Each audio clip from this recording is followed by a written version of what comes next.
Welcome to The End Is... Sigh. Yeah. For 2022. I figured I'd try a Todd intro on this one. Oh, did you do the double welcome? Yeah. Oh, you weren't even listening to that. That's how we start 2022, is you not listening? All right. I heard the welcome part. I didn't pick up on the second one.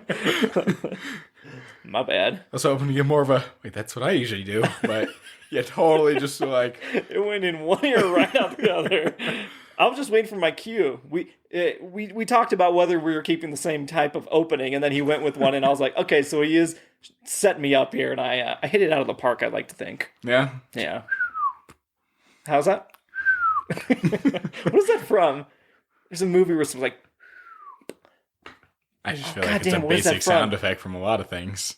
Oh, no, what is that from? Oh, it's going to bother me. I feel like it could be from Looney Tunes. No, but like somebody... Shit. And somebody knows what I'm talking about, where they're talking to a guy on screen, and he goes, yeah, and so I hit it. And I said, oh, did you... So you got out of the park? Like, he just does it again, like, yes, that's what I do. God, I've seen this scene so many times. All right, well, text me at 2 a.m. in the morning when you realize what it is. I just need to text him anytime after, like, bedtime, and then I know that I'll get a response at, like, ungodly hours. So I got an early bedtime, all right? Well, with that detour, yeah, it is our 22nd episode for 2022. I don't know if we're going to introduce the episode number every single time, but it is unique that we talked about 2021 ending with the 21st. And yeah, here we are, back in the saddle again. Yeah. What do we usually do on the show? What do we do? Well, we talk about movies that we like. What you looking at there, Todd? Jaime is investigating the carpet. Hardcore. And then he looks shameful when I talk about him. No, I wasn't doing nothing. It's all right. I know. Don't listen to Uncle Todd. I said you're a good boy. You're such a good boy. Well, aside from talk about dogs and carpets over here, we talk about underrated movies that even I haven't seen or Nate hasn't seen, but things that we grew up with or that have a special place in our heart, quote unquote underrated. And then we kind of go through them, usually point by point on some, and I think we're going to try a little bit more of a casual approach for the new season. Yeah, just kind of talk about the parts that we enjoyed about the movie. Yeah. What stood out to us. Maybe, I mean, like we always know, no movie is perfect, so we will talk about certain flaws in the movies that we love even. My favorite movies have flaws. It's the nature of the movie business. Yeah. But what do we do with those movies? In addition to talking about them in particular, what do we pull from them? Life lessons. Oh, and themes. 3 topics as well, right? Isn't that the same thing? Life lessons. Yeah, it's our topics. themes. Yeah, I guess some of them could be life lessons. Some could just be bullshit, though. That's fair. Like a half pipe. Okay, let's real quick. I want to. What is one of our themes today? Treehouses. Okay, now was this in a tree? Nope. Okay, thank you very much. And I'm the one that fought for forts, and you said we got to do tree houses. We'll save forts potentially a different episode. Yeah. So this is worse than the half pipe thing. Okay, it is not in a tree. We are even now. I'm okay with this. Okay, yeah. All right. Anyway, so we talked about tree houses as one of our topics. What are other 2 topics that we got? The other 2 topics / themes we pulled is the idea of manhood, what it means to be a man. Yeah. Real men. What's that? Real men. Real men of genius. Yeah, like that kind of stuff. Basically, that kind of stuff. And the other one, aside from tree houses / forts, is comedic relief, aka like loyal side friend. character. Okay, yeah, the best friend, like the side. Okay. Yeah. Yeah. That one's going to be a little bit. We'll name it after we talk about it, and we'll have a clear idea. Yeah, because I kind of looked up something else. We never even came across like what we actually were going to name this topic. We threw out ideas, so I went with one of the ideas. Oh, okay. You might have gone with another idea. They might coincide, though. What is yours that you went with? Just a loyal friend. So yeah, I did like the side character best friend role, like comedic relief. So it's kind of they fit into the same category. It does. Guys, this is a preview. If you haven't listened to season 1, this is we make it up as we go sometimes. It happens. Huh? Yeah, we don't stick to the script. We keep it fresh. Real quick, so we got the 3 topics. Yep. What movie are we talking about today? This week we are talking about 2013's, right? 13? Yep. The Kings of Summer. Yeah. Which is a movie I had not seen, but I know it was... Shit, that came out 10 years after I was done with high school, so it was still in Nathan's wheelhouse of, like, growing up stuff. Yeah. Yeah, what was that, 4 years after for me? Yeah. We don't need to like put a number on it. I know I did first. I just like to age Todd. How dare you? Yeah. So we're going to be talking about that halfway through the episode. The first half will spin on some themes. But before we get to that, 2 weeks welcome off. back. Yeah. 2 weeks off. What happened over your 2-week break? Let's see. We had some Christmas in there. Yeah. And some New Year's.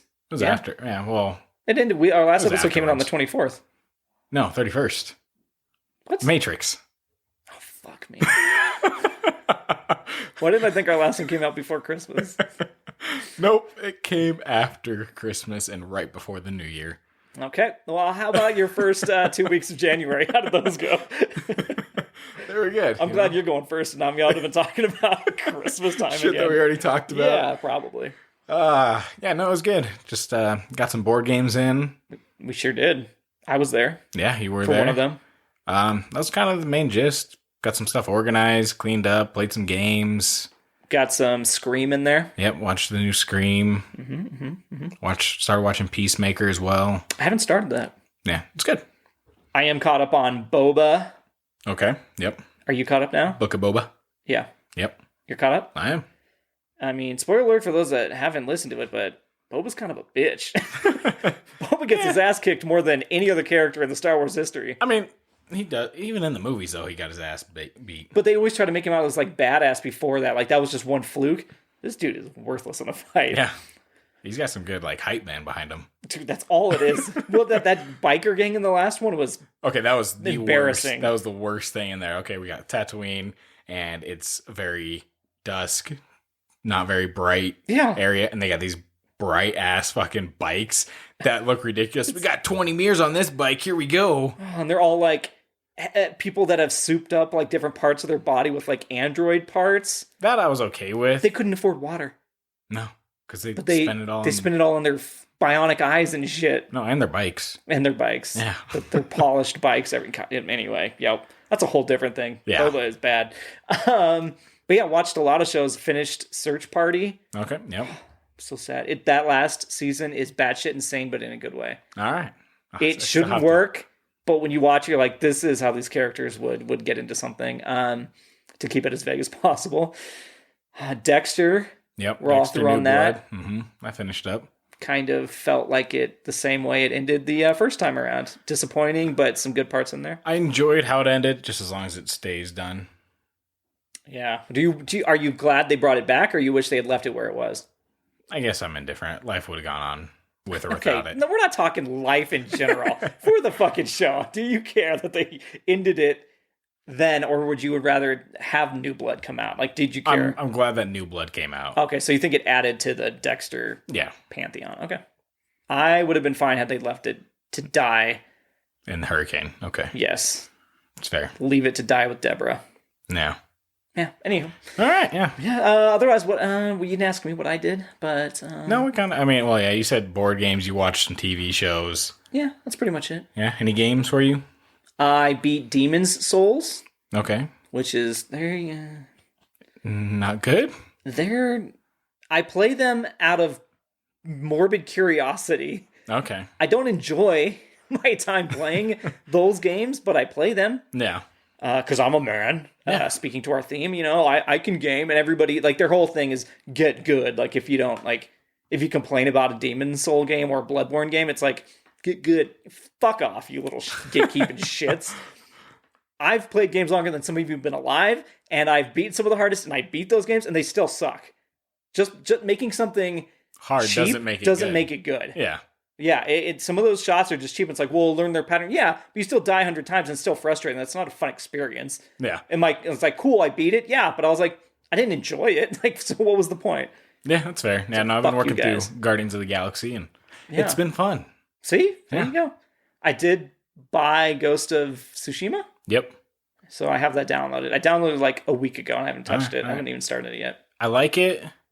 Oh, no. I bought it already and it was like $70. Don't talk me down on this one. This will be a fucking Fallout 76, and I don't want it to be that. It's good. I'll leave it at that. Okay. Yeah. I'll let you decide well, now for that yourself. You've buttered me up with the fact that it's not as good as it could have been. Okay, maybe, great. you're going in with lower expectations, and you're like, what the fuck is he talking about? This is a great game. I'm going in You with big liked Red Dead Redemption. I love Red Dead. I didn't. And that's why we can't have nice things. Okay. Wow. Well, yeah, that was our 2 weeks off. Yeah. Welcome back to the suck. Mm-hmm. AKA working life. And, we enjoy this. This is why we do this. Yeah. No, we try to make meaning out of the meantime. As we said, as two former youngins said in season 1 all those years ago. He snuck it in, guys. We did it. Not we, he. Why is it called The End Is Sigh? Why not any other title? You just said it. We make meaning out of the meantime. Is that was the full meaning? Yeah. You cop out, son of a bitch. Yeah. Things don't always end great for people, and so you just got to enjoy what you got going on while you're here. One life to live type of thing. Yeah. Now, in those 2 weeks off, was there anything else you wish you would have done? Seen Licorice Pizza? Fair. Okay. Maybe build a treehouse. Oh, you want to build a treehouse? Guess we're starting with theme 1, treehouses / forts. But not really forts, because when you Google forts, it's literally forts. Well, yeah, it's actual forts, like war and all that kind of stuff. But, I mean, you remember making, like, living room forts, and... Yeah. I mean, I had friends that, when we were growing up in the small town that we are in now, making forts in, like, the backyard. We never did a treehouse. Never it seemed like too much Have you ever had a work. treehouse, or...? No. No? It always seemed like too much work, and I imagine my parents thought the same thing, and that's why I didn't have it. I just figured my parents didn't love me. Yeah. Way to go, Mom. Jeez. Could have had a cool tree fort. We would have done so many things, like... magazines in there. Yeah, sit in it. Yeah. I think that's one of the other reasons we never did the tree house or made, like, a fort. Like, because, well, back to the story, like, we did make a fort in one of the backyards, and it was, like, plywood up against a fence, and one of the sides was just a fence. It was a cheap way to do that. But, like, the little entrance had like a table saw blade hanging over the entrance, and it's kind of like, yeah, the saw blade, it's cool. So fuck? Yeah. So you crawl in there. It was not like it was. How was it hanging? On like a nail or something? I don't know. I don't remember. But anyway, that's not the moral of this story. It was rusty, but anyway. Better, yeah, great. We'd crawl in there, and then you sit in there and you go, yep. I guess we're just sitting in this fucking enclosed space now? Yeah. And then you get out and you never go back in again because it's not worth it. I think the idea behind a treehouse is like two things. It's an escape for you and an escape for your parents. Oh, like they want you to have one so you can go hang outside, not deal in the house and break things? Exactly. Okay. Unless you break your bones falling off the treehouse. That's fair. Yeah. Have you ever done that? No. From a friend? Did you have any friends that had treehouses? I've never been in a treehouse. I don't think I have either. Yeah. Fuck, what kind of childhood is this? Are treehouses a thing of the past? Like, I guess like... Can you even look... Have you seen one in your neighborhood? No, I haven't. No, I don't think they exist anymore. That's sad. I wonder if it's also like so many regulations now too. Where you have to have like approval to build a treehouse. It has to be like approved by the city and shit. It's like if you're building an annex to your house. Yeah. Well, I mean, I looked up online kind of like how to go about building a treehouse. Oh, I did. I priced it out as well. I didn't price it out. I just looked it up. I'm sure it's expensive with all the wood cost. Yeah. You know your wood prices. Yeah. Get them from the alley or get them from Home Depot. Yep. Make sure they're pressure treated to last in the weather, all that fun shit. Yeah. That's true. The national average range to build a treehouse ranges from $6,000 to $15,000. Yeah, makes sense. So so that averages out to about $7,000 for a 10 by 10 foot treehouse. Is that roof and all? Basic lumber, simple design that includes a roof and walls. Okay. Yeah. The stuff I was looking up online, one of the shows I like to watch on YouTube is I Like to Make Stuff. Oh, okay. I've never And he just goes through and makes a bunch of random shit. Oh. He's done, like, before The Mandalorian came out, he got the action figure for the gun and remade the gun to scale size. Oh, that's a big gun, too. So, just random shit like that. But, of course, like, when you're building a treehouse, you have to take into account for the growth of the tree. I don't even think about that. So, you have to make sure, you give it space from where your floor is at. And then there's other things they have out there now that are called tabs, which is just like a giant metal screw that you screw into the tree. To do what? and that's what supports the weight of the wood. Oh, okay. So that way you're not nailing straight into the tree. It gives it. Or if the tree distance. dies, it just doesn't collapse and you don't know about it. Yeah. So I was like, that's interesting. It's the big thing. How big is this screw? It's probably like 3 inches around. Yeah, and that's enough to support it, huh? Yeah. So well, usually they have one on each side of the tree, depending how you're building like a tree Frankenstein. house. And then like the bolts. Yeah. The neck. Oh yeah. And then the other part is you got your supports for the wood too, like wherever it comes out to. Right. Okay. They go into the ground. So interesting. But yeah, I was like, it looks fun. I feel like I could do it, but no fucking there's way. no reason to have it. Jaime, do you want a tree house? No, he doesn't need a tree house. You kidding me? He already has issues walking on the hardwood floors. That's true. He's like, fuck that shit. I did see that there's you can do like your homegrown one is like $7,000. Yeah. You can get prefabs, but it doesn't feel like, as authentic as cool. I don't know how I feel about prefabs though, because I mean, those the kits run from $400 to $1,600, so it's way cheaper to do a prefab. Yeah, but what are you doing? You're cutting out like the dimension of the tree to fit around, or is it just like a? Yeah, the size and style you want. It says. I mean, you can pay for labor. That's what boosts it up. So you're looking at probably $4,600 total to have somebody come and actually install it. Yeah, put it in there with support posts and stuff. Rather than your dad out there yelling, "Fuck this! It's not working." What if you don't have that ability? If somebody's like, "Hey, Todd, build a treehouse," I'd be like, "How? I don't even know where to begin. I'm going to go to Google. I'm going to buy a prefab, and I'm going to hire somebody to come out here, and I'm going to stand around." You're like, "Look what I built you." I did it. Yeah. You can also do the custom treehouses. Now, this is the professionals. They range anywhere from $25,000 to $100,000. Yeah, I wouldn't doubt it. Custom plans, materials, labor. Does not cover removal of nearby trees, which is a whole different thing of like $2,000 ish to take out a tree. Yeah, it's expensive. And fuck you for taking out a tree to make a tree house. Yeah, you're supposed to build around that. That's the epitome of shitty humanity. Well, that's the thing is like usually like a lot of people I've seen online build it. They always build around the tree as much as they can. They'll sit there and they'll have like 2-3 holes in their floors just for the other trees. Yeah, and I'm like, yeah, makes sense. They were there. Don't tear down the tree to do that. That's fucking crazy. What were you going to say before I unceremoniously cut you off? So like the luxury tree houses that you're talking about. Obviously, they have a lot of those where people focus those as Airbnbs now or resorts. Yes, I saw a lot of that. And at points like, that's great, but at what point does it just become a fucking house? Yeah, it's just a house that's elevated. Yeah. It depends on where it is, right? Well, yeah, if you're out in like middle woods, maybe, but I think it comes down to where it's at and how much extra shit they actually have in said treehouse. That's true. Like if you feel like you're just in a living room at home, well, what's the point? Yeah. There is no point. Yeah, is it just a luxury home for floods in a sense? Pretty much. And that's where like the Doomsday Preps, right? They would love a treehouse. Oh, that can't be. That's not saving you from fallout and shit. No. I mean, you're the first to go on that one. Yeah, it's like, hey, I got stuck on a tree. Do you want to chop the tree down? Yeah, I remember that in Arrested Development when, what is her name? Lindsay is staying in the tree. Yeah. Next to the house. Did you ever see that? I never got that far with it. It was season 1. I never got Jesus. Well, there's an activist that goes and plants up in the tree and they can't kick him out of the tree. And then Lindsay gets the sister gets indoctrinated to go and she goes and stays up in the tree. And I think at one point something falls through the window or something. They realize that there's a whole camera crew out there. It's great treehouse humor. Okay. All right. Yeah. And I actually went online and looked up, of course, like the fancy places you can rent out, and it does it become worth it? And I think it is, again, the location, because the one I was really interested in that I would do is there is one called, guys, hold on, I am scrolling in live time here. Post Ranch Inn, and that is on like these outskirts of Big Sur, and those cliff sides where like the trees and the redwoods are at, and it's built in there. I would love to live in Big Sur, but you got to be a goddamn millionaire to live in Big Sur.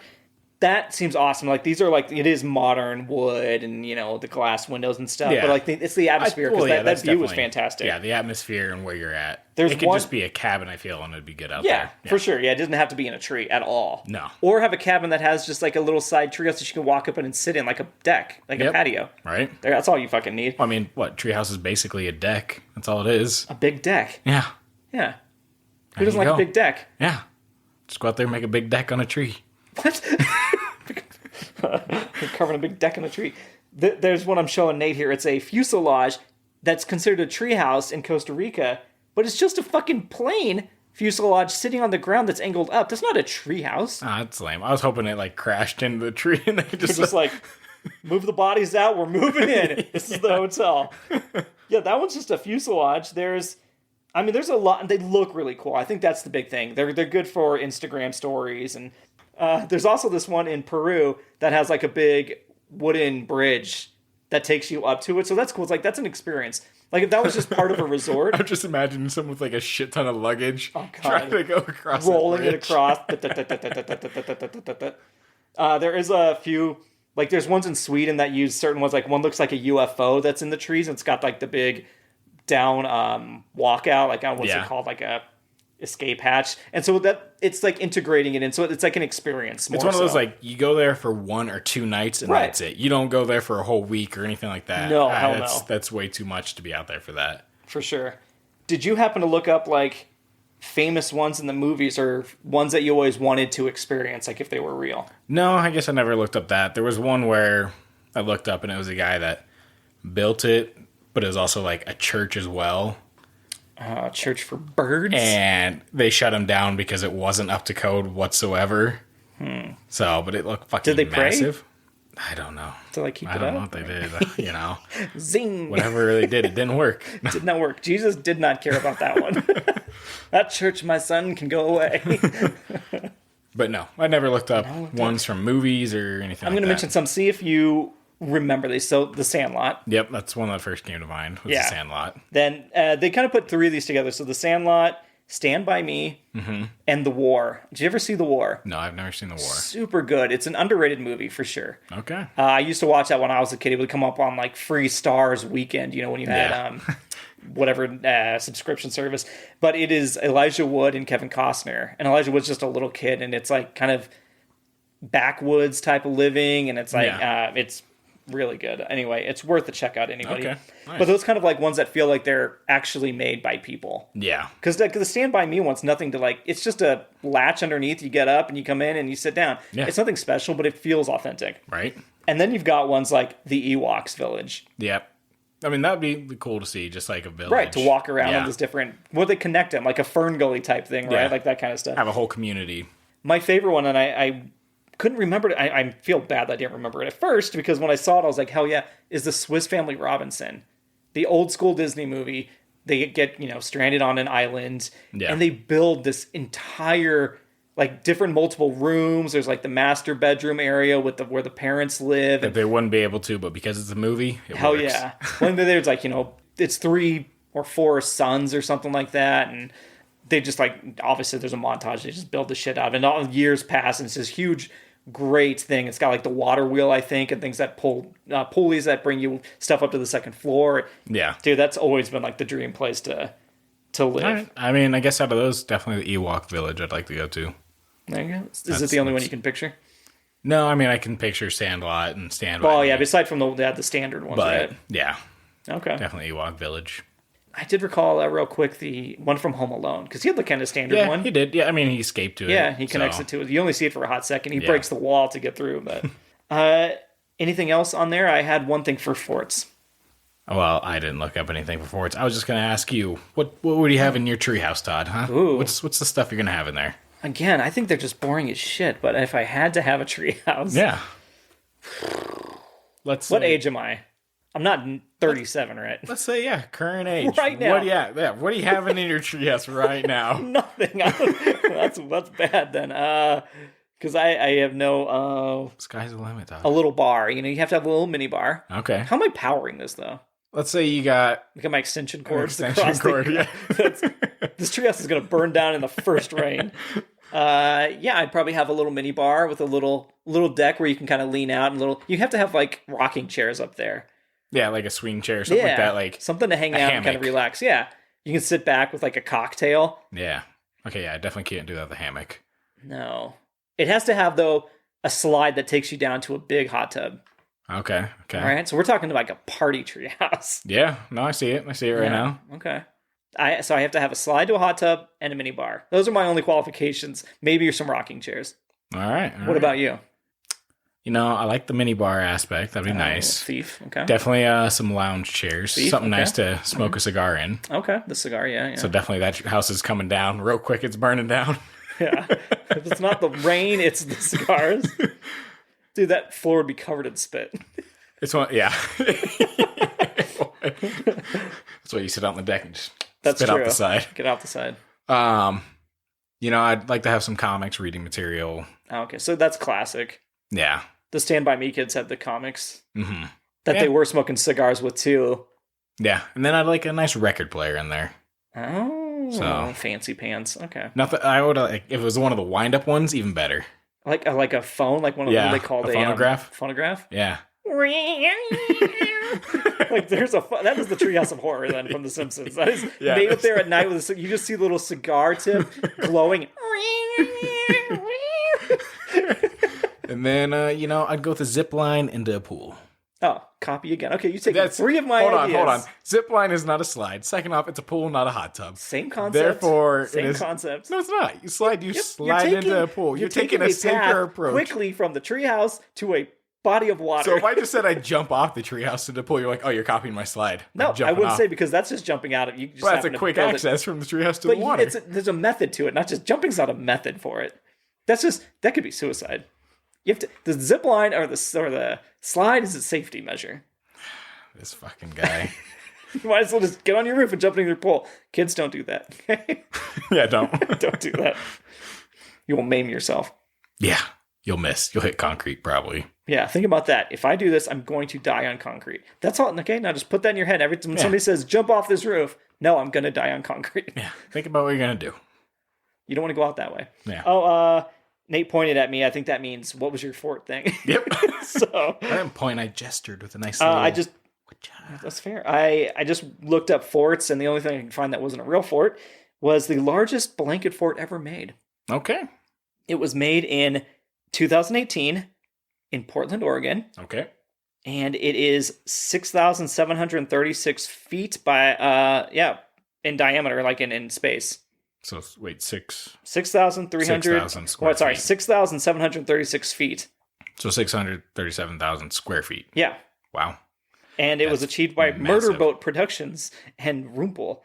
It is the biggest blanket fort ever created. That's great, but I'll pass. Well, what if I told you the blankets were donated to homeless charities in the Portland area after they were done? That's great. That's awesome. They did that. It's a fort with a purpose. Yeah. A fort with a future. How long was it up for? Oh, I don't fucking know. Because, how long is that really surviving out in Oregon? I think it was more of it's like a Guinness World Record. Like they got it, like when they build the big pizzas and shit. Yeah. And then they try to get people to eat it. You know how dirty and gross those fucking would be? I'd eat it. Disgusting. I'd eat the biggest pizza. If people were in there, putting it together. I guess it depends on, the birds standards. flying over would shit into it and you wouldn't even know. Is that big? I can't see the other side of the pizza? Yes. Some of those pizzas are fucking massive. You're saying I can't see a pizza, the other side of the pizza, getting shit on. No, if a bird flew over and took a shit on the other side of the pizza, you're going to catch that from your eye. Pizza sound like it's bigger than a fucking football field. What is the biggest? Hold on, I gotta know. Right, the biggest pizza. Todd thinks it's going past the horizon. You can see the sunrise over the pepperoni. A fucking football field doesn't go past the horizon. I know, but you're saying I couldn't see the other side of the pizza. I'm just saying you wouldn't see a bird shit fall into the other side of the pizza. What kind of eagle eye are you?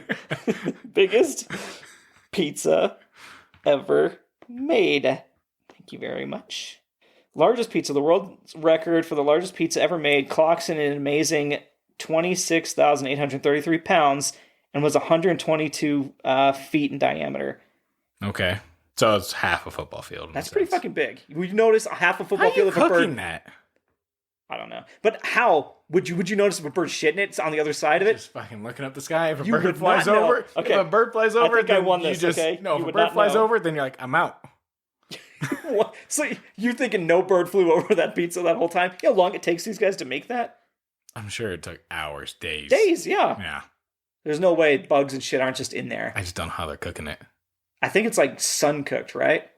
Then it's not cooked. But you said you would eat it. That's not a cooked pizza then. That's a doughy fucking pizza. You don't like a doughy pizza? No, I'm not a big fan. I like crispy. We've really gone off the rails on our treehouse talk. All right, back to it. You know what? Okay. Oh, you had a transition? Yeah. All right, do it. I want to hear it. I didn't have one. Well, speaking of pizza. Pizza. You know who eats pizza? Men. The Ninja Turtles. Oh. Men eat pizza. Men eat pizza. Yeah. Women stay away from our pizza. Yeah, let's move on to topic 2, manhood. The concept of manhood. Nate, are you a man? In my own terms, yes. Ooh, we're getting philosophical quickly in my own terms. Well, yeah, yes, there is a definition for manhood. There is. It is the state or period of being a man rather than a child. Which is very vague. Qualities traditionally associated with men, such as courage, strength, and sexual potency. We drank to prove our manhood. Yeah, so, that's obviously, it's a topic that's very vague in a sense of everybody, considers something else being a man. Oh, yeah, but there's, general things where you're like, yep, people would consider that being a man. Yeah, exactly. Which is outdated and ridiculous. Yeah. So I went to our good old friends at Live Science. Oh, God, how do you still find them? Live Science? Live Science. Whatever they are, they should be dead science. Right? So, one of the things I found on there was no men don't learn toxic masculinity from their fathers. They think they don't learn it from their fathers? Yeah. What? God damn it. Live Live Journal, Science, whatever the fuck you are. You stupid sons of bitches. The toxic masculinity, like father, like son, is only part of the story. So they're saying, yes, you also learn it from them? So again, they are. These guys. That's why I was like, I gotta go to them. We've gone to them before. No. Okay, not we. I have, I guess. I'm ready to hear more. So-called toxic masculinity refers to as set of beliefs and negative social behaviors that are aligned with idealized masculine norms. Yeah. So sociologists first coined the term as a way to describe a form of masculinity that directly opposes other forms of masculinity, suggesting these other forms are inferior.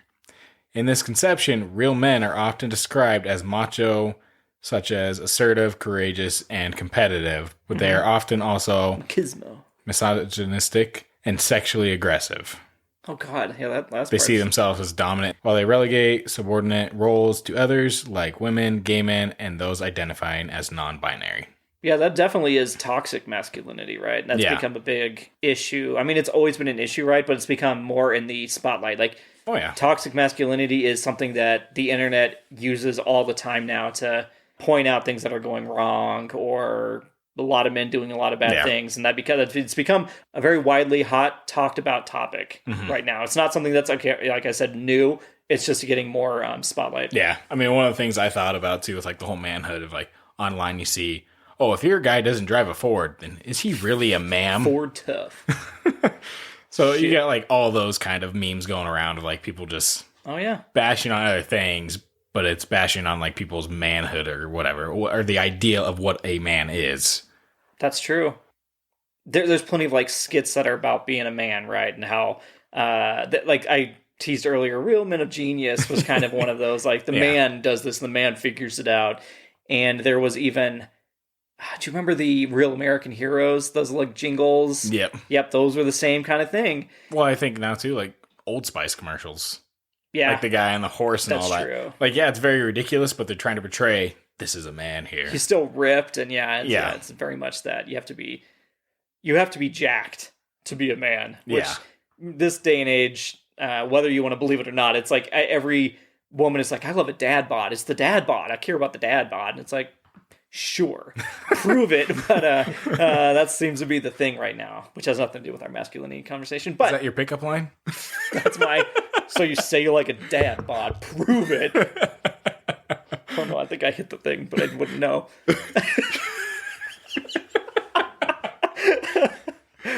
Well, we're good. For the record, we are recording this one for the first time without headphones on to see if it feels more natural for us. And I think I hit the mic, but I won't know now until it's too late. So if you heard the mic hit it, my apologies. Yeah. So manhood, I feel it's just very vague and... Oh, yeah. Well, do you remember growing up, there was the Man Show? Yep. On Comedy Central? Yeah, I remember that. What were the two big features of that show?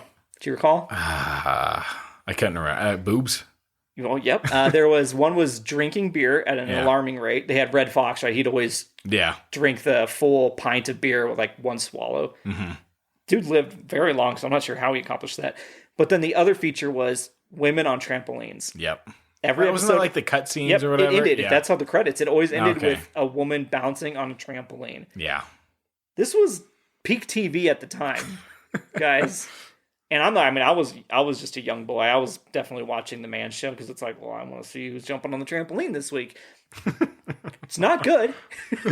In hindsight, holy shit. And now, of course, one of them is, I think Joe Rogan was on there. Now he's he's the mouthpiece for a lot of people that are men. Yeah, real men. Yeah, we should be talking deep during this entire thing. What's that? We should be talking deep during this entire segment. Right. Like really deep. Yeah. Just, I'm a man. I don't even know if I can. In the morning, I can do it better. I will say, Urban Dictionary. I looked up their definition. I saw that pop up a few times. So I was like, I'm not going to click into it right now. It says it's a phrase that is used by men, quote unquote, who suffer from severe inferior complexity and lack of ball growth and hormone secretion, thus passing such a comment on others who are a threat to their masculinity or lack thereof. All right. So Urban Dictionary is calling you out as well. Yeah.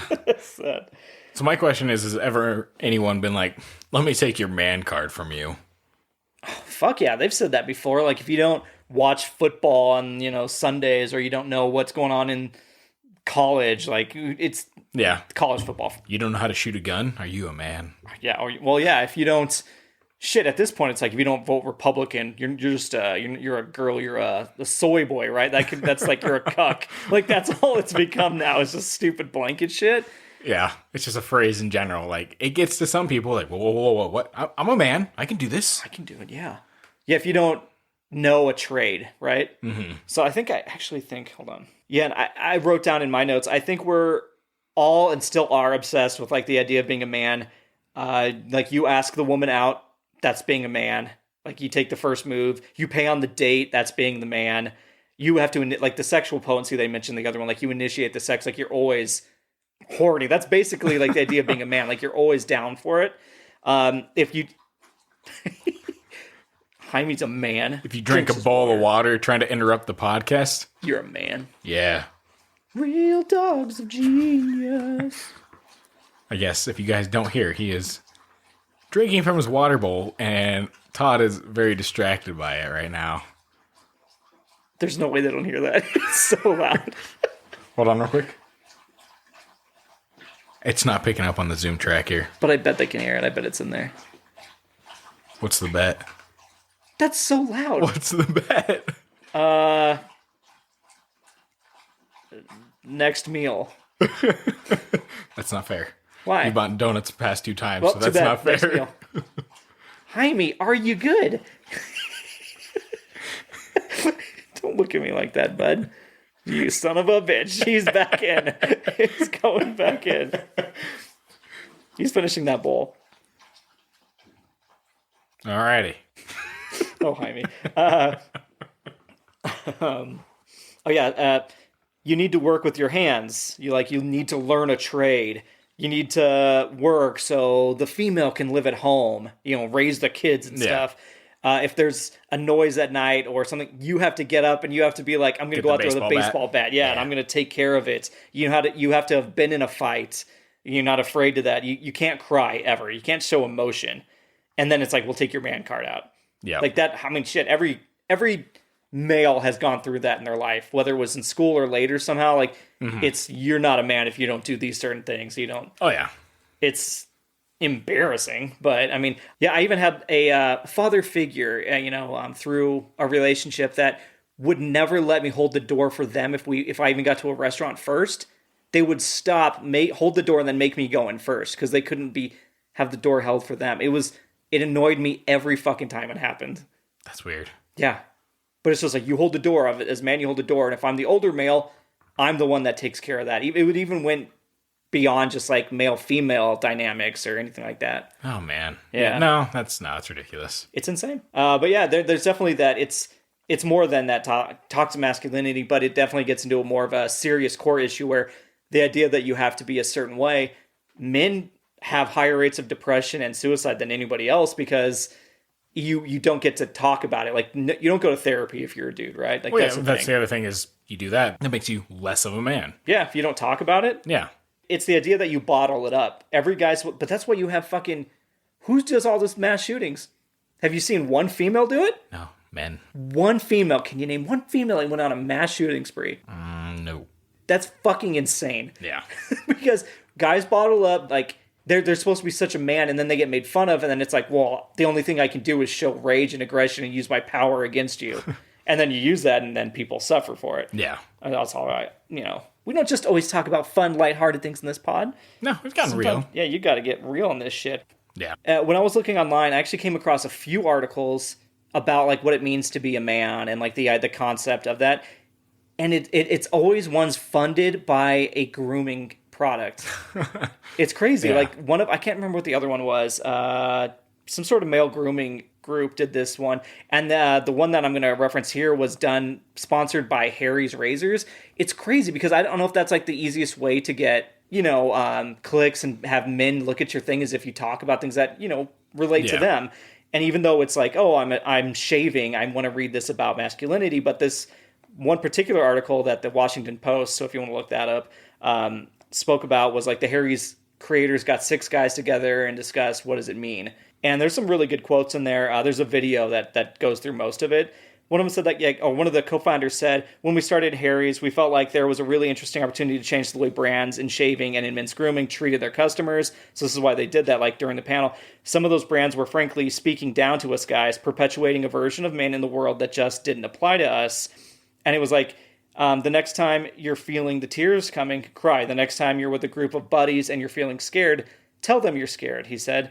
The more men who feel comfortable modeling the types of non-traditionally masculine behavior will start to make a little bit of progress. Like, it starts somewhere. Yeah.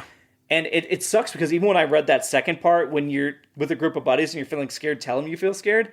That makes me feel emasculated even thinking about having to say that. And that's a fucking problem because it shouldn't. Yeah. You should be able to feel comfortable around those people to say that kind of shit. And I would hope that, even though I rag on you little fuckers, Gen Zers, like, I don't think they're afraid to do those things and to take those messages and run with them. It's a cop-out to say, like, oh, I'm 37. Like, was I too far into this to where I'm not comfortable even making some of those concessions? Mm-hmm.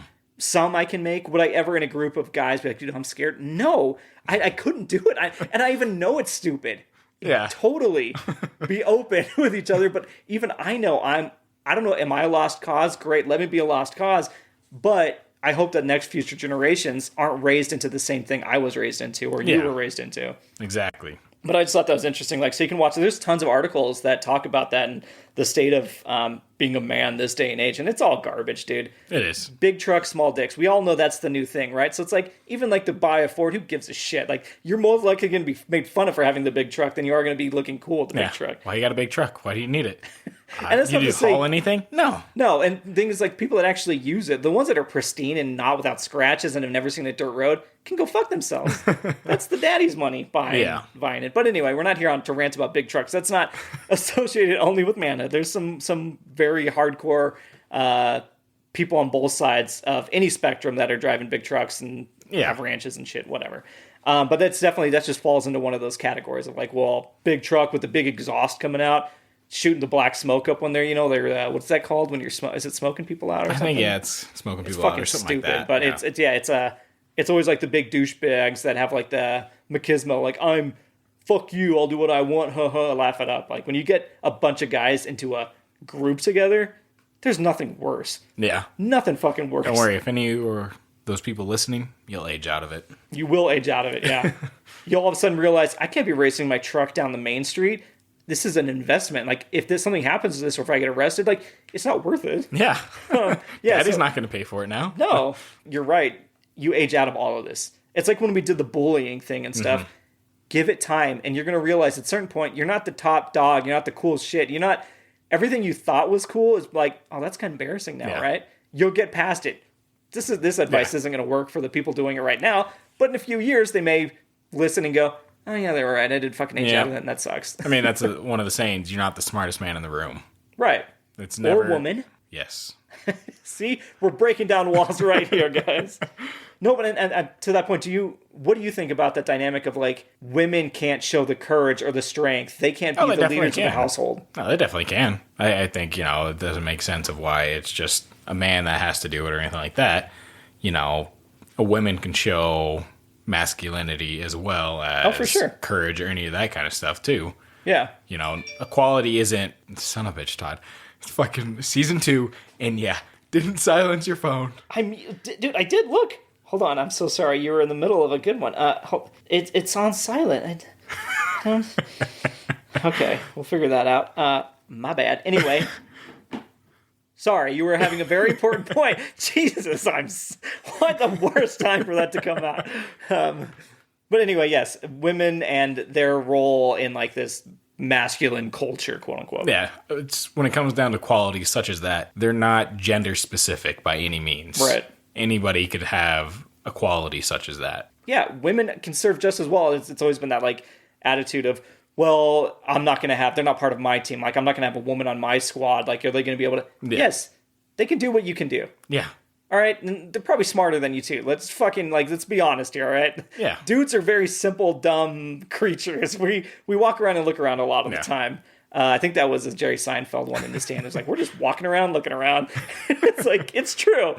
Yeah.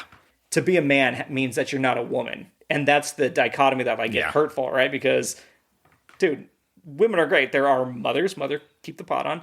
There are sisters, daughters, friends, everything. And it sucks because this isn't like a soapbox for, but it's kind of turning into that. But it's definitely, there's more at play than just being a man. It means that somehow women are inferior, even though, dude, we can't live without them.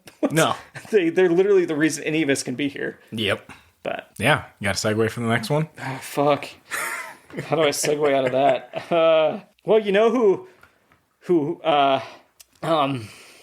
usually get relegated to the side characters?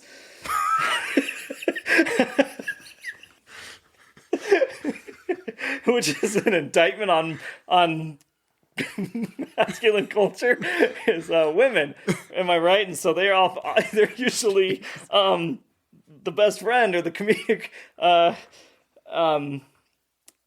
side characters, Nate. So, you want to talk about side characters and best friend roles? Yeah, side characters. It's 2022. Women are getting a lot of lead roles now. Yeah. I don't have a good segue for that. No, there wasn't. That's why I was like, I'm going to pass this on to you. I went on to just loyal friends. Ooh, loyal and what it friends? means to be a loyal friend. Wait, you just Googled loyal friends? Yeah. Oh, I thought there was like a site called Loyal Friends. Yeah, loyal friends, I was like, geez. It's the whole social media platform. That's right on now. the money right there. So what do you think, to be a loyal friend is? I think we've talked about the loyal friend before. We've talked about friends, shits, and we talked about that specific character trait. That one was they'll be honest with their friend, but they're also there to support them no matter what happens. Like it's the ride or die person. Yeah, they're also like some of the things is they don't have conditions in a relationship. Right. They're invested in the relationship. They're just there for you. They celebrate your success, all that kind of stuff. You pretty much nailed it on the head. But I was thinking about loyal friends. Like, let's say you got your ride or die, your loyal friend that's there with you the entire time. Right. They're there through you thick and thin. Do you ever think it's a bad at times though? Like if you have that person they're always your yes person. Oh, like a hype man and not like an honest sounding board? Yeah. Like they're there with you no matter what, but at the same time they never go against you. Oh yeah, that's just enablement. Right? Yeah. So I was just thinking of that as like some of the loyal friends that people think they have out there as well, where it's not so much they're against you or they're not challenging you to do better. Yeah, there's the loyal friend is there for you even when you're dumb and make mistakes and stuff. Like that's the whole point, right? Is like even at your worst or whatever, they're like, oh, I'm here to support you. But there's, to go back to a former topic, a toxic loyal friend. And that's the one that just helps you do the stupid shit. Yeah. They could be the one that's giving you horrible advice or enables you like, hey, say you're a drinker and you're trying to kick it, but they're like, man, I'll go with you. Like, oh, let's go to the bar. Let's see. Like, they could be your ride or die, but they could be in a bad way. Yeah. They could keep pushing that influence. Yeah. Worse. Yeah. So, I looked at, again, we talked about this before. I didn't exactly go with loyal friend. I went with kind of like the side character, like and I went comedic relief, which is totally different field on the loyal friend. But I think they all kind of complement each other because the loyal friend in a TV show or movie tends to have the comedy chops to keep the scene fresh, right? And so they're always like the one that's like, we should go do this. They could, again, be getting you into trouble when they should be protecting you, because a loyal friend that's boring is never going to get on screen. No. Like, oh, I'm just going to go home and watch some TV, and it's like, oh, well, the story's over at that point. Yeah, but I mean, I feel it's good to get people out of their comfort zone at the same time. Yeah, so they're almost like a plot device, right? The loyal friend is oftentimes maybe the reason the main character goes to the party or joins the band or does something like that, because it's like, well, if they're doing it and they're kind of like the person I'm always with, hey, here we go. Like Pin 15. It's a crazy example of it, but they're ride or die's best friends. They're the loyal ones. Each other is the reason they're getting into this crazy stuff, because it's like, let's go do this. Oh, okay. Even if they don't want to, it's like, let's go try it. Yeah. Do you know any famous loyal friends from the movies or TV shows that you always think about? Like, that's the ideal loyal friend for you. I'm going to... It's not even a side character, actually, at this point. Captain America. Oh. Yeah, well, he's a lead. Yeah. Yeah. Because you think about it, he's very loyal to Bucky, even though... That's true. So... I guess he does, yeah. Because he's definitely the lead of his movies, but Captain America, or Steve Rogers, I guess I should say, is loyal to a goddamn fault to Bucky. And that is actually probably a toxic one, right? Because people get into big trouble because he's so loyal, because he doesn't shoot his ass in the head. Yeah. Like, if you had shot Bucky in the head the first time you saw him, it's the movie, people are alive. Yeah. There's a lot of people alive. Exactly. You maybe don't unravel all of Hydra, but you do keep a lot of people alive in the meantime. All right. Let's see. Trying to think off the top of my head. You had Superbad. Oh, those two? Yeah. Okay, what is their name? Jonah Hill and... Michael Cera. Yeah. Oh, God, I can't remember whatever their characters' name are. Yeah. That's another one that's very... That's true. I mean, and what loyal friends always go through that, like, fallout in a movie. Yeah. They always break up at the last second, then come back together. And even Dumb and Dumber. Yeah. They're loyal friends to a fault, but they're betraying each other to get some action in a heart-shaped tub. Like, they're both going against each other. I mean, I feel like that's also always a testament to, like, a friendship. Like, yeah, you have that fallout, but you come back together and you mend that friendship and keep it going. That's true. What is our fallout? It's going to happen probably on the pod. Ooh, guys. Live. Like, do we keep recording through it? Oh, yeah, we do. Really show the tension. Like, use the tension as fuel for the pod? I mean, I wouldn't call it tension. I'd probably call it blackmail. We're not getting paid for this podcast. You better record this, you fucker. He'll release all the stuff we edit out of the pod when I make myself look like an asshole. Oh, I got a lot of shit. It's all there. Nate actually has a blooper reel, right? Yeah, I've been working on like stuff that just taken out that didn't make it in the pod. That's not good, because I have not done it once for my episode edit. So there's 11 episodes you've banked of blooper shit. Don't Imagine worry. if you had the other ones. I also have my shit in there. I fucked up on too. Good. So it's not one-sided. Fair's fair. Yeah. Well, so you think Captain America and God, what is their fucking names? It's on the tip of my tongue. Evan is one. Okay, yeah, Evan. When McLovin, obviously. Well, yeah, McLovin. He's not a ride or die though. Yeah. He's the Bellagio. Is that his name? Yeah. Okay. He's that one. And Evan and guys, I really want to know, but it's fine. We got their actor names. I'll save you from having to think through it. I hope somebody's yelling at it going, of course it's that name. I was thinking more like Gimli and Legolas. Okay, yeah. Like, they're loyal, but they're also comedic relief. Because even when people are dying around them, they're making jokes about how many kills they have. Yeah. Like the Battle of Helm's Deep. We have some big deaths, some big scenes in there, and they're just like, oh, 37. And it's like, what the fuck? Like, this is not the time, but they keep doing it. Yeah, but it works for that movie. The Return of the King, when he takes down the big elephant or whatever. Oh, yeah. That only counts as one. That's true. Yeah, they're still doing it, and people are getting massacred out there. Well, but then they're the loyal friend because Aragorn falls into the crowd, and they both jump in there to fight with him in the puddle to the death. Like, that's their whole game. Other lists, when I kind of looked up comedic relief for like best side characters, was Timon and Pumbaa. Yep. Which I think do fit the mold there. They're there to make you laugh. Darcy from Thor, Thor 2, and WandaVision. She's not good in Thor 2. No. at all. But she is the comedic relief, technically. Yeah. I don't know if she's a ride or die. Well, I mean, she went into the storm. She did, that's true. You know. So she is a ride or die. But honestly, better in WandaVision. Much better. Yeah, and she's kind of her own leaves thing. In that thing. Yeah, she's not really a side character in that one too much. Because, I mean, you think about it. She's like a cameo.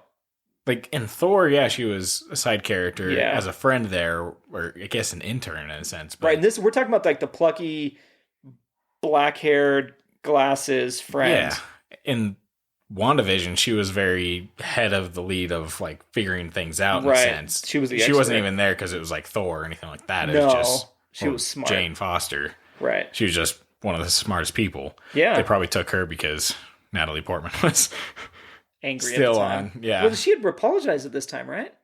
I believe so. But I mean, they probably had it already. Well, they probably already had it filmed and like figured out before then. Maybe.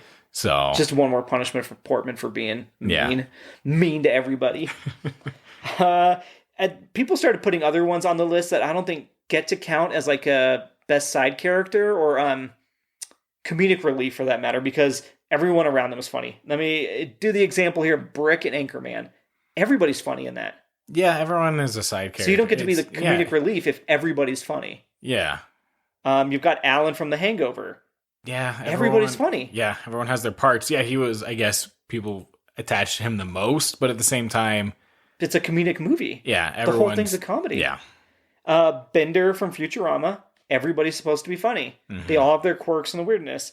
Cartman from South Park was listed. Everybody's funny. Yeah. Like Cartman, of course, they're all the ones that are the funniest. They're the most edgy, I guess, is what you would say. I mean, edgy, but I wouldn't say funniest out of all of them. But yeah, so they made like every list, and I was like, I don't know if I can count them. Like a good example was Ian Malcolm from Jurassic Park.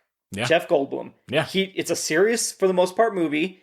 He's the comedic guy that comes in with one-liners, takes kind of the edge out of the scene, and he is hilarious and quirky. Like, and he's a ride or die. He went out there with them when he didn't have to. Right. He went to there, take the T-Rex off the site. Completely dumb because Grant had it covered, but he did try. Yeah. So I think Ian Malcolm is that kind of that loyal, but also fits the profile of like keeping things light. Yep. I'll give this credit to Reddit, as I'm calling this. You've got Bill Paxton as Hudson in Aliens. Okay. Dire situation. People are getting slaughtered, and he's making jokes. Tom Arnold as Albert Gibson in True Lies. Did you ever see True Lies? I did not. Didn't think so. But he's super funny in that, and it's like an espionage thriller. And that movie does have comedy a lot in there, but he is a really good side character. Yeah. And then Rhys Ifans as Spike in Notting Hill. No Notting Hill for Nate either. Everybody will know Spike. He's the one that goes out there and like his whitey-tighty jockstrap type thing, and all the paparazzi's out there, and he goes and starts posing like to cover up. Super good. But yeah, and then obviously everybody's got their fucking lists. I did make a list of the saddest side character deaths. Okay. Now, this may be spoiler alert, so go forward a few if you need to. But you've got Rue from Hunger Games. Okay, yeah. That was a pretty, like, ones that, like, you feel bad. You're like, God damn it, did that have to happen? Right. A lot of people did you ever see Inside Out? Yes. Bing Bong. Yeah. And you're like, did they really? I remember thinking the whole movie, he's coming back, right? Yeah, you'd think he'd come back too, because, like, he's a memory in a sense too, but no, it's just gone. Nice, yeah. Yep. I mean, it makes sense. Like, you forget things. Yep. So eventually maybe it pops up, but yeah. And a weird version of himself, yeah. He'll come back as Ding Dong. And you've got Dobby. Yep. I mean, that was a big scene. Mm-hmm. Way more brutal, I think, in the book. Like, they were more emotional in the book. But you've got John Coffey in The Green Mile. Okay, I won't even talk more, but everybody that knows that knows what I'm talking about. And my favorite, they put this, he popped up on, as I say this, popped up on a few lists, but even more than normal death, kid death, everything, Wilson from Castaway. Okay, yeah. Wilson. I mean, when he floats away, guys, it is the saddest moment. I was more sad about that than anybody else that had died. Yeah. But yeah, so this has been the most random theme I think we've done, because we started on loyal, all over the place, to side characters but just general supporting cast for your life and the cast of movies and TV shows in general. Yeah. I mean, back to the whole real quick death thing. Oh, no, for sure. I feel it's always nice to have the death though in the movie, because it really helps out Oh, that had stakes. It really does, yeah. It's one of those things like, okay, it's real. People die. And it's not just like, oh, people. It's someone that you cared about in the movie. They actually did a good job of making you feel for them. Oh, yeah. I agree. They're typically my favorite characters. Yeah. The side ones. Some of them definitely outshine the main. I mean, they'll be the ones that go down in the history of like the program or whatever. People talk about them the most. Mm-hmm. Like the heroes usually, for the most part, serious. They're the straight man, quote unquote, right? Like they don't make any jokes too often. They're not making crazy decisions. They're the one that has to react to things as if like they were in the real world. Yeah. Whereas the side characters get to have a little bit more fun. And outside of like the love interest, like, yeah, if you kill them off, that hurts more than the love interest sometimes. You're just like, no, because it's like almost like that innocent side force. It's like, I want to watch them live their best life. They did the sacrifice. Oh, they're gone. What? And you're just like, ouch. Oh, it hurts. It stings. Like, yeah. I can't even think of a specific one, and my gut went, ouch. Yeah. Like, don't kill the good person. Yeah, so I think people can relate to that. Yeah. In true, we're back 2022 fashion. We're all over the fucking place on theme 3. Yeah. And I've rambled way more than I should. So, Nate, where are we going next? I think we're going to the movie. What movie is that? It's going to be 2013's Kings of Summer. Boom. So, yeah, it was directed by Jordan Vogt Roberts. How do you... V-O-G-T. So Vogt. I think that's Vogt. Vogt. Like John Voight is V-O-I-G-H-T. Or Van Gogh is V-O-G-H. So Vogt? Vogt? I don't think... I think the G is the G silent? Vogt? I don't know, but he's a G. You know what I mean? Either way, this was actually his first film directing. Really? Yeah. Okay. And then Chris Galletta, this was his first writing project. Oh, really? Okay. So it's kind of cool, like both of them first time. It felt very indie to me. Yeah, getting into the movie industry. And then 3 main casts. We had Nick Robinson as Joe. Yep. And then Gabriel Basso as Patrick. And Moses Aris as Biagio. Biagio. I kept calling him Bellagio, like the... the place in Vegas? Yeah. I'm going to keep calling him Bellagio. Because he's that great? I've never stayed at the Bellagio. I've always wanted to. Yeah? Is that the one with the fountains? Yeah, it is. Nah. I could leave or take it. Shrug. You son of a bitch. So those are definitely the main 3. This cast is fucking stacked. It is. Stacked, people. Like, every time people showed up, I was like, are you... It's like a fucking improv comedy group back in the early 2010s went, let's all just be in this movie. Yeah. It's like they were friends with every comedian that was running the circuits. Right. You've got Nick Offerman as a father.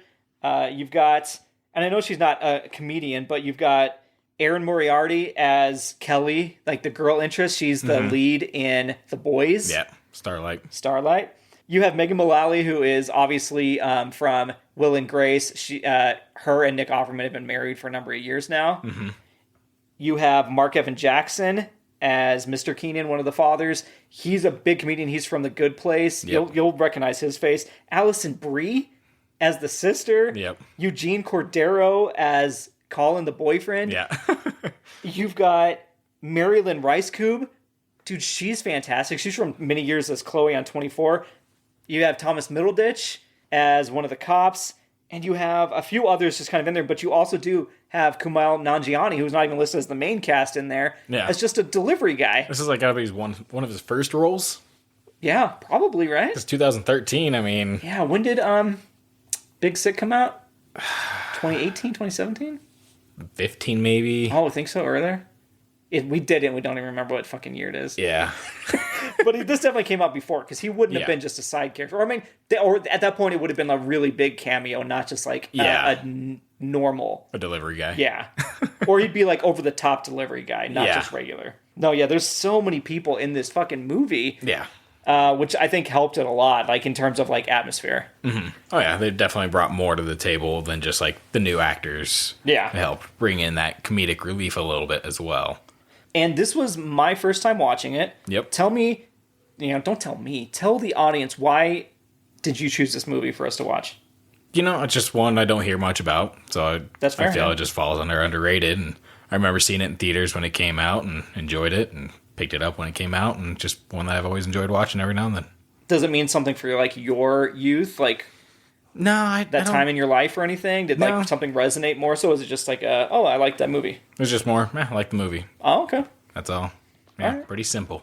He's a man. He's a simple man. He was just walking around, looking around, walked into the theater, saw the movie, walked out, nodded to himself, and went home. Yeah. Ate some mac and cheese. Friends I saw it with, I was like, that was a good movie, right? Yeah, okay, we liked it. All right, sweet. This was before my time?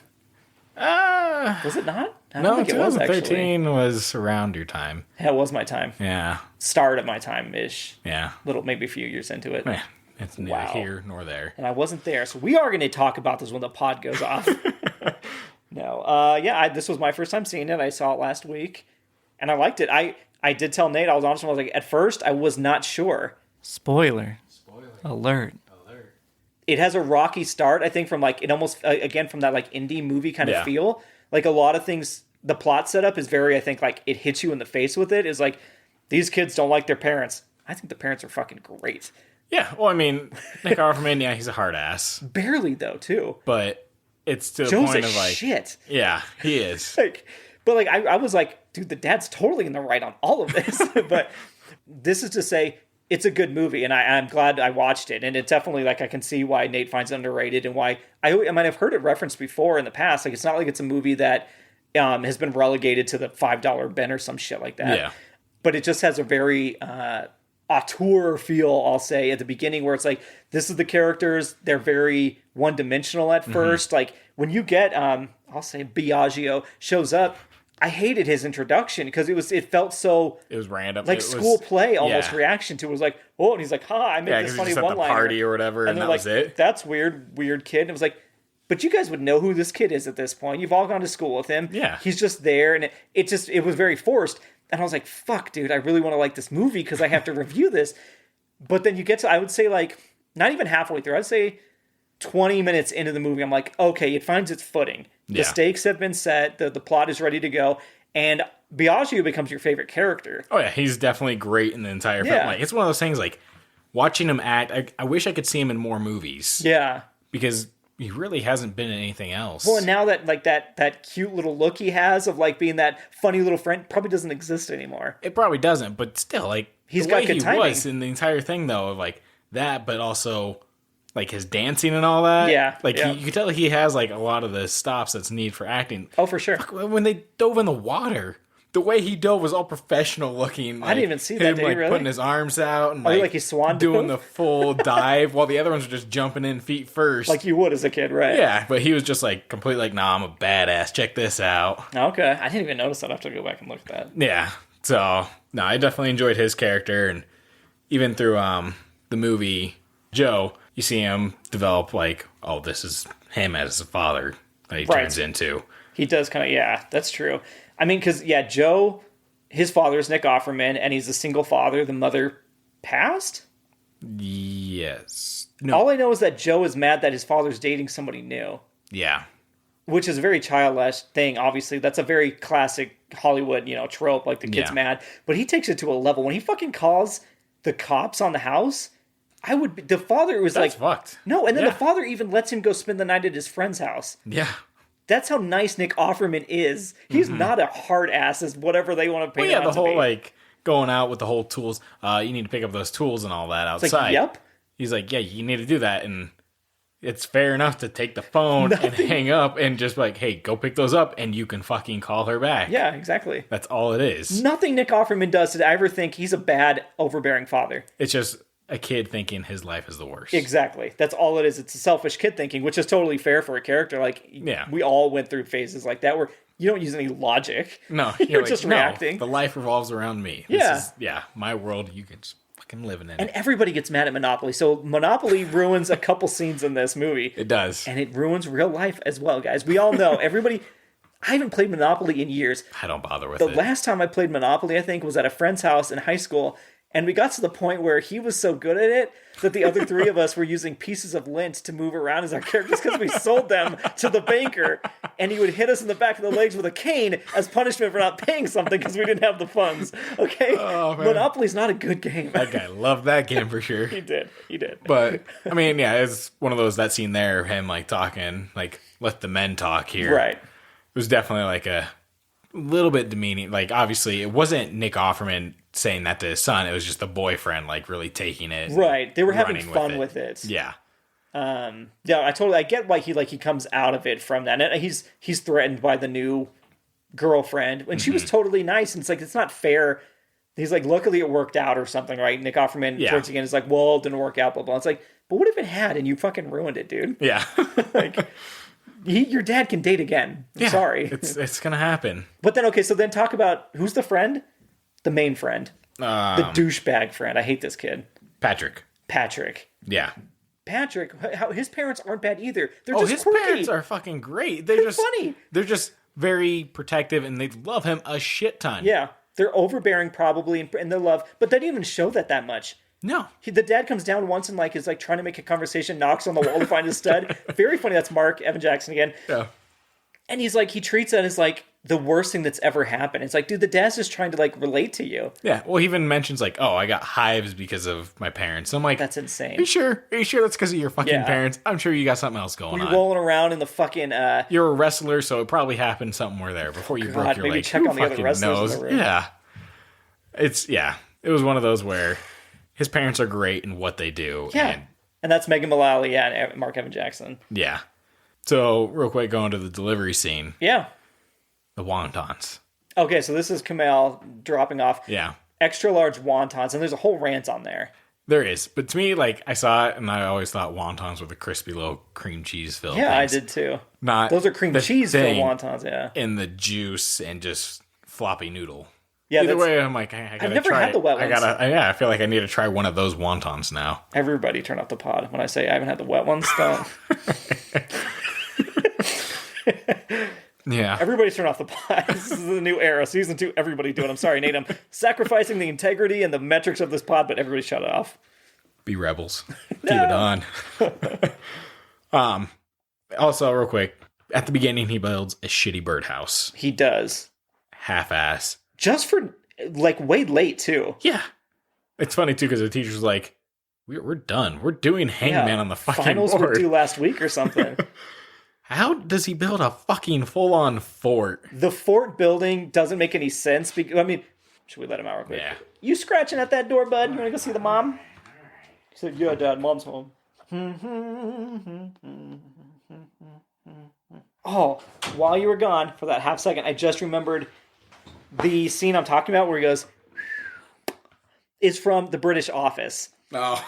And Finchy is like a really pompous douchebag employee that works alongside them, like a sales rep, and he ties a kettle to like a shoelace and flings it over a building, and it's like his show of strength as like a man, and he's like, he goes, and then Gareth goes, he's the Dwight of this version. He's like, did you get over? And he goes, oh yeah, obviously, yeah. Like, so like that's what it's from. For the record, I thought of it. All right, wasn't a 2 a.m. text. No, it was not.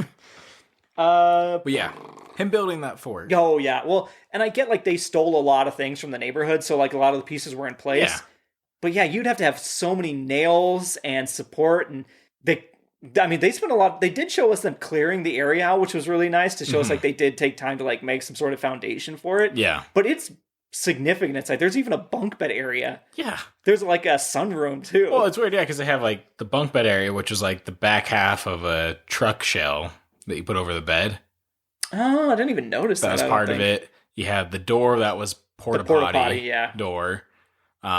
Just taking that off a normal porta potty would have taken me half a day. God. Yeah, I don't even know like the stuff they did. It? Yeah. So. No, yeah, it's very elaborate, and it's one of those like childhood movie kind of feels where you just accept it. Like they. Yeah. But apparently it happened really quick too. They must have built that thing in a couple days. Well, yeah, the timing's way off as far as them building. But it is impressive. Yeah. I always thought this thing was going to end on fire. Like that's how they got rid of it. Like somebody just was pissed and threw it and lit it on fire. Right. I was surprised that didn't happen. Yeah. Honestly. No. But yeah. Going and then jumping back to like the kids' introductions. Tell me about Biagio's family and his life and who's looking for him. Nobody. No one. No one. Even when he shows up, he just talks to the dad about being a loyal friend. Yeah. And the dad's like, yeah, you should always be loyal. And he's like, okay. It was kind of a weird scene with that of him talking in Spanish while his dad was still talking English. Right. That was a little weird. They're just making him super but, quirky, I think. But it's still his comedic timing is great. Yeah. Like the way he just responds, the way he's like, and again, back to he's more of a man than everybody in this. He's like this little weird kid, and he's like the most noble. Like he's a diehard dude. Right? He's great. I would love to see a spinoff of Biagio. Yeah, which is unfortunate again because it's too late to see him like in that zone. But yeah, it would have been cool to see that. We're going back to like Biagio's recipe. Oh God, when they go to Boston Market and so they keep buying. They're supposed to go hunting, right? Half the group needs to go hunting, and Biagio and Joe go and they're looking for chicks. Obviously, not going to find anything. There's like a possum at one point they run from, I think. Yeah. And then they run into a Boston Market by the highway. And so they just buy chicken all the time. Oh, yeah. They're like, oh, that's our old life. We can't go there. Yeah. And then, of course, they break down like we all would if we had cash. Yeah. I would have bought that so fast. Well, yeah, it's just great because, Joe's recipe is the chicken, but Biagio is like the corn. Some side dish. Or something like that. And then he's like, no, I really don't know where he got the chives from, honestly. Yeah, because like, it all comes to a head, right? And they find out that they've been lying about it, but they don't let that one go. Like, so even though they're like, yeah, we admit we cheated for this, blah, blah, blah. I still don't know how he's doing this other one. How to get the fresh chives. Like, Biagio's just a magician. Yeah. So yeah, I did laugh at that. Yeah, he's the most likely, I feel, would survive actually in the wild. Just by blind luck, though, because at the end, he goes for a big swing and he would have died there had nobody else been there. So he's the one that should survive, but he's the one that would have died first out of them all. Yeah. So ridiculous. Him talking like snake or whatever and all that. And you believe it at first because the movie's made it ridiculous enough to think that he could do this. Like somehow Biagio has learned how to talk in snake in Parseltongue. But then you're like, all right, it's grounded. He got bit. Yep. It just snaps him.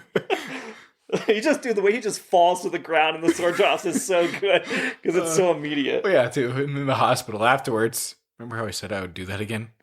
I wouldn't do that again. Yeah, because he talks up Joe. Joe's like, and obviously we're jumping around, guys. We're not going in order anymore for a lot of these. So hopefully you watched the fucking movie because we aren't discussing it scene by scene. I know some of you like to have it when we do that, but it is taxing sometimes. Yes. Yeah, so after they have like a whole fallout and Joe's at the thing with Biagio, Biagio does like man, I would do it again. Loyalty, da-da-da. And so Joe's like, thanks, man. That's really great. Like, he's like, I appreciate Biagio for how awesome he is. Actually, I said that I wouldn't do that. And Joe's like, oh, fuck. Well, okay, fair enough. I feel like that's fair, Yeah, I'd be like, yeah, I get it. Poisonous snake. I believed you for a second, but this makes more sense. Yeah. I'm trying to think, so they got away with a lot of this because he did steal a lot of money from the dad. Mm-hmm. And again, the dad forgives him for that. Yeah. So they go and they have epic adventures. They're doing all the swimming and building and dancing and breaking things. Like there's a whole scene of them chopping they got a watermelon and stuff. They should have eaten that. But they chop on it with the sword and do all these fun things. It's cool. It's like what us boys would do if we went out to the woods. And I'm sure your girls would too. Yeah. And they have all these different things and time passes. So a month or something has passed, right? They still it's been 3 or 4 weeks. Yeah. It's a good amount of time. And finally there's a fallout between Patrick and Joe. And you hate Joe. Patrick. Oh, Patrick, yes. Yeah. Patrick for what he did. That one still hurts my gut thinking about because we've all been through a moment like that. Yeah.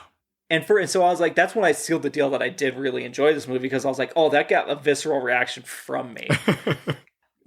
Little context here. So there's Kelly is the blonde love interest for Joe. Mm-hmm. She calls him after they all run from the police at a party. Too. Very close. She calls to check on him. Doesn't seem like she checks on anybody else. Yeah. She sees all three of them could walk into a crowd. She runs, goes, Joe, and runs and hugs him and says, come here and hang out with me. Mm-hmm. She's sending him all the signals. Yeah. Right? There's no reason he should ever have thought otherwise. And he's the one that brings her and her friends out to the fort at one point during this whole stint. They're in the woods. All the families are looking for them. They're missing kids at this point. But they bring her in, and Joe's talking to her, flirting. He thinks it's going great. He goes and he lays down in the bed. Yeah, they go to bed for night. You got those two sleeping up on their bunk bed, and then everyone else kind of sleeping Patrick and Joe are sleeping in the bunk bed. I don't know where Biagio fucking sleeps. Outside, that probably. Hanging upside down from a tree. But, yeah, they're all sleeping. And so then So what happens, Kelly goes to the bunk bed, and she crawls up there, and Joe's awake, and he's like, oh, cool, this is going to happen. She stands above him, walks over him, and asks Patrick to go outside and walk with her because she can't sleep. Yeah. Dude, your heart sinks. It does. It's really so does. fucked up. Like, she has to know. And I think she knew what she was doing. Yeah, I think she knew what she was doing. But at the end, I'm glad they mended that friendship. And it's one of those where I think he understands, like, oh, she's not my property by any means. For sure, 100%. I'm not the one to control her who she likes and who she doesn't like. Right. So, and I don't think that friendship's ever going to be as strong as it was. No, I don't think it... Because that friend never should have done that. And that's a different... That's not like a manhood thing. That's like... It's like a code, right? For anybody. I think everybody has that with their friend group. Yeah. Like, what if he was the man that didn't open up to his friend that I really do like her, by the way?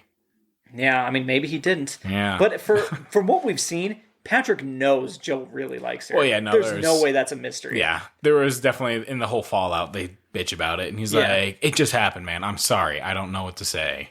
It's like, you can't blame Patrick, because if I was Patrick, am I like, oh, I know you like her, but she's really into me, and she's like the hot chick in school? Yeah. Like, there is that loyalty curve of like, dude, you have to be the one to be like, well... You can't just like step over my friend in bed and tell me to come. Like, dude, this is. I didn't even look them in the eye the next day. And so there's a whole fallout. But did that hurt my gut? Did it affect you? Like, did you? Oh, it was definitely surprising and all that too. Where you're like, oh shit, because I didn't see it coming. The weird hallucinations of like him being with her. Those are annoying. Those are cheesy as fuck. But oh yeah, they were, and I think they even knew that they were just the way they did it. But it was just so cringing of like, stepping over. Him even like realizing, closing his eyes, and like, fuck. Like, you can just, he's just trying to, he just doesn't sleep the rest of the night. He's he's just, lying awake. It just pretty much fast forwards, his eyes open, and you see the sunrise, and that was it. And we've all been there where, all night your mind is racing and you can't think about anything else. You're constantly just like overanalyzing what happened, when did this change occur, why doesn't she like me, when did they start flirting, like everything is being analyzed. Oh yeah, you start to blame yourself. Yeah. You blame the other. And then he pushes Biagio away as well. Yep. Well, yeah, he really just kicks everyone out of his life at that point. Yeah. So he's like lives there like a week by himself or something. Yeah. I think that's also too, like, he really comes to himself and like figures out like, I should start living out here. Starts hunting for himself. And hey, does he actually?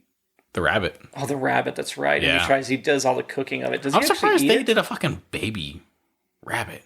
Was that a baby rabbit? It looked like a baby rabbit to me. Like, it just looked really tiny is all. Oh. So, I don't know. I don't know if it was different. Like, I think kind of breeds of rabbits. He cooked it in the stew and all that. Yeah, they show him, like, clean it and cut it. He's reading a book. And then he throws the book in anger, and I was like, no, you got... Where's the scene where he walks back over, picks that book up, and walks it? Because you need that book to finish what you're doing here. But no, that I forgot that he actually did go through it, that whole thing. Yeah. Dude, they grow beards at an alarming rate. Yeah, it's pretty quick. So How old are they in this? They're freshmen in high school.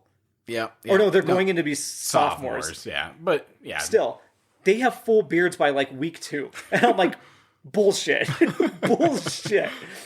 It's for the movie. It is what it is. I know, but then it showed the progression of time is what they're doing. I was like, these kids should not have these full beards. I think Biagio didn't have one, right? No, he didn't. I think they were like, no, let's just keep him the way he is. Yeah, and then one of my favorite parts in the movie was the scene between the daughter and the dad.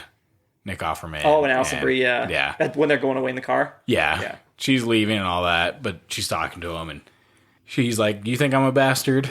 Mm-hmm. And then she has that whole line of like, oh, a bastard would make everyone else miserable around them. Like, yep. You kind of are. Yes without the yes. Yeah. And I like that line, though, too, because like, there's so many people, when they get in a bad mood, they stay in that bad mood, and they feel like everyone else around them should be in that shit mood as well. Mm-hmm. When it doesn't pertain to the other person, or anything like that, and you're just like, well, why you got to do this to other people? Oh, yeah. Have you ever done that?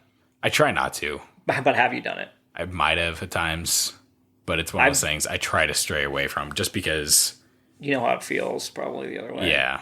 I've definitely done that. I remember doing that, like if a bad day at work or something, and you're like, I'm going to go in there, and people do it to me still, like this day and age, it's like some like old relic. It's just a human nature thing. But I've had people in jobs do that where they come in a bad mood and they just treat you with disdain, and you're like, hey, I came in a good mood, like if this was any other day, and I'm like, hey, here's the normal thing I do, and we always chat about this, and it's like, you're mad. It's like, well, okay, fuck you then. Like, it's like, you then double down on like the fuck you, because how dare you treat me like this?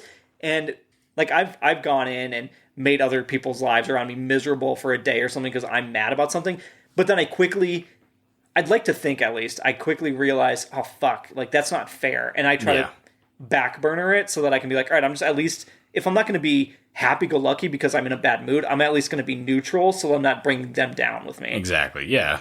Yeah. Yeah, no, it just always sucks being around those people, and like that quote there, I was like, yeah, it's a nice quote to have in there. Yeah, that's a good one. It's just also one of those kind of like gut hits where you realize she just told her dad he's a bastard. Yeah. And the dad realizes it, even though he's not a fucking bastard. He's not, But for the context of Joe, he is. Mm-hmm.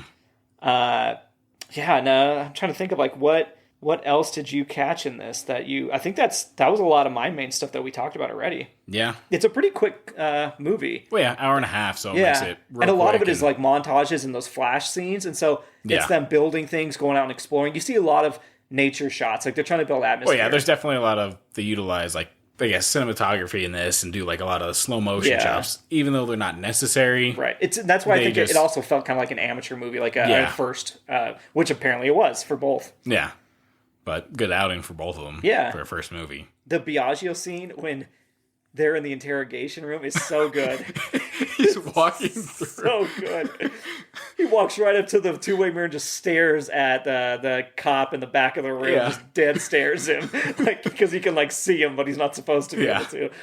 Yeah, it's a lot of that stuff that was almost larger than life, but fit. It was really funny. And again, Biagio and the whole snake scene at the end where Joe jumps in front of Kelly to get, and I was like, kick the snake or kill, like, the whole dive in front to get stabbed. It was very, one of those where you're like, all right, they'd be all right here, but they made it bigger than what it was. For sure. And it felt like the writer, maybe the movie was trying to show, like, this is how, if you were a kid, that's what you would imagine doing for your love interest. Yeah.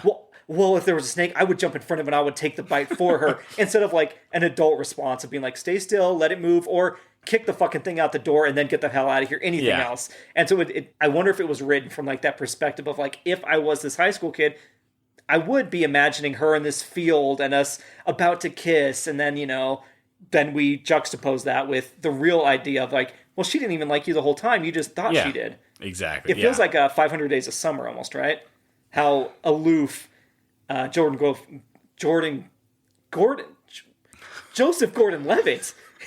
Fucking Jordan Gordon. Yeah. And Zoe Deschanel, it's like how he is to her, where he thinks there's this whole thing in his head. You build it up to something it's not. Yeah. Yeah. So Nate would definitely recommend it. I'd recommend it. It's I actually was talking to my mom and I was like, I think it's a movie you would really like because it's got humor that's kind of like direct in your face. Mm-hmm. It's not subtle humor. It's more like, hey, here's the joke. Better fucking enjoy it. Yeah. Which is, it's a classic. It felt like the time, its era. Yeah. And even though 2013 is not that long ago, it is a different time. Yeah. But, yeah. No, good movie overall. Quick watch, which is always nice. Good breather from long movies that are 2 hours. Yep. So. And, as we're trying this new review style, let us know. If you're like absolutely despise it, let us know if there is a movie that comes across that we tease that you would like us to walk through kind of the movie as it goes. Yeah. But for the most part, I think calling out the main points is probably smarter. Yeah, it just feels a little better. And a little more conversational for us, one of those, too, where hopefully you guys do watch these movies and give them a chance like we have. So we're not just ruining the whole movie for you. Yeah. Even if we were going to talk out of order and talk about the finale at the very start. Either way. Well, if they do have that, how would they tell us about that, Nate? Well, we haven't set a P.O. box up for mail. So you can email us at theendasci@gmail.com. You can let us know on Facebook, Twitter, Instagram, any of those accounts. Yep. That's the main stuff. I agree. Okay. On that, I have a separate thing I would like us to do real quick. Oh. So, how did I put it? Hold on, it's on my phone. I need to set this up differently. I have notes in too many fucking places. Because I just got this, so now I'm like, I've moved them to here, but I had this still. It's ridiculous, guys. Right now, he has a tablet in his left hand. In his right hand, he has a phone. Guys, on his working hard belt, he has a voice recorder that has all of his voice recorded notes. Remember to pee later. Okay. He has a beeper for some fucking reason. I don't know Captain why Marvel, that's good for she may notes need to be called in. by any means. Okay. And then he even has a notepad. It's just like I do have a notepad. Where did it go? Oh no! I cleaned. Nate cleaned and he moved my notepad that's been here since recording 1. It's gone. It's probably one of the drawers. Even if it has our old intro attempts in there. Wasn't it just loose pieces of paper though? It wasn't even actually like a notepad. No, it was the actual notepad. Was it? Oh, yeah. I thought it was just loose pieces of paper. No, you had to have lifted it. It's not just loose pieces of paper. His memory's better. My memory's good on that. I owned that. Anyway, we'll find it. But you know what? I think we should, for 22, add a new way that works within our show, the theme. Okay. So it is the Indies. Sigh. Yep, but what about the least sigh way to die? The least sigh way to die. Yeah. A little feature of the week. The Indies sigh, but it doesn't have to be. Now, this is where a famous person or any person has died in a fashionable way. So if you don't have to go out necessarily with a whimper, let's talk about Grigory Rasputin, who's going to be featured in the new Kingsman movie that's out right now. Okay. Now, I'll tell you how Rasputin died. Now, according to the murderer himself, Prince Felix Yusupov, Grigory Rasputin consumed tea that was laced with a poison, drank it, didn't affect him, so they went, shit. They gave him cakes, 3 cakes. He ate 3 cakes that were also laced with cyanide. Didn't affect him at all either. They gave him wine. He said to wash down or whatever. Didn't also affect him. And they went, so his assassins were like, God damn it. And so then they came up and they shot him in the chest. And they thought he died. But after a while, he leapt up and attacked Yusupov again. And because he had freed himself, jumped up and attacked him. And then Rasputin fled out of the room. And they followed him into the courtyard before they had to shoot him again in the fucking forehead to make sure he was dead. And he collapsed in a snowbank. And then just to make sure he was dead because he had escaped death about 4 times at this point, they wrapped his body in a bag and dropped it into the river. All right. So that guy did not go out with a sigh. No. He went out like a badass. Yeah, he did. Even though I think Rasputin's probably a bad dude, he did go out like a badass. Yeah, to go through the gauntlet of poison and just... Yep, multiple cyanides, and then to get shot, and then come up and attack your attacker again. It's like out of a fucking comedic movie. Wow. Yeah. So that's the... I say, good for you. Yeah. So you don't have to die in a sigh way. No, you don't. Yeah, so anyway, I just wanted to introduce that in a new segment for 2022, but if you happen to come across one that you hear about, like randomly, sometimes you hear about some crazy shit that happens in the world. Talking about me or the listener? Yeah, you or the listener. All right. So Nate, myself, and any listener, if you're like, hey, this is a really cool thing I heard about, even if it's not one that's published like live, like something you knew about, we're going to try and mix it up a little bit there. Maybe, the whole maybe news may not be breaking news. Who knows? There you go. I finally get to that theme. we always talked about how it could be breaking. Sometimes it's not. And we don't really break any news here because we're about a week after it usually happens. Yeah. Nothing's breaking news here for us. Sorry unless we that. really get something that no one else knows. That's coming up in a few days. Yeah. Also, let us know. On Spotify, they added a new system of rating. That's right. Make sure to rate And us. it's as simple as honestly just being on our page, and at the top, there's a little star. You just click on it and rate us 5 stars. Simple as that. Yeah, it's on the main profile page. Not under it's not under an episode. It's under the main profile on Spotify. Also, you can still rate us iTunes as well. Helps immensely. Yeah. And real quick, we just wanted to pop in and say thank you to Alan Karnitz for our brand new logo. It's fucking awesome. Yeah, no, truly awesome. Todd showed it to me, and yeah, blows our old logo out of the water. Hey, I mean, I put some sweat and love into that one, but it's definitely fucking amateur hour. And so yeah, thanks to Alan. He whipped that up thing super quick. It's really cool. I wasn't even I don't even know what to say. It's just, it looks crisp. It looks totally our style, and hopefully you'll see it on your feeds right away. Yeah. So thanks again for that, Alan. Yeah, if this sounds weird or the audio sounds different, it's because we're recording this separately from the main pod, and I just wanted to toss this in. And I think we also forgot to mention what movie we're going to do, so this is a good chance to say what we're going to do next week. Yeah. What is it, Nate? It is Magnolia. Hell yeah, it is. It's about 3 hours, so buckle down. You can find it for like $3 on most streaming platforms. Yeah, 1999's Magnolia. All right. So yeah, cool. We'll see you in the real pod. Yep. Back to the show. So tell your friends, tell family. We've had a lot of our listeners from word of mouth, which is super great because that means a lot to us. Yeah, exactly. You guys are enjoying it enough to tell people that you like. Yep. So thank you for that. Yeah, we appreciate all of it. Hopefully you had a happy new year. Welcome to this one. And season 2, yeah.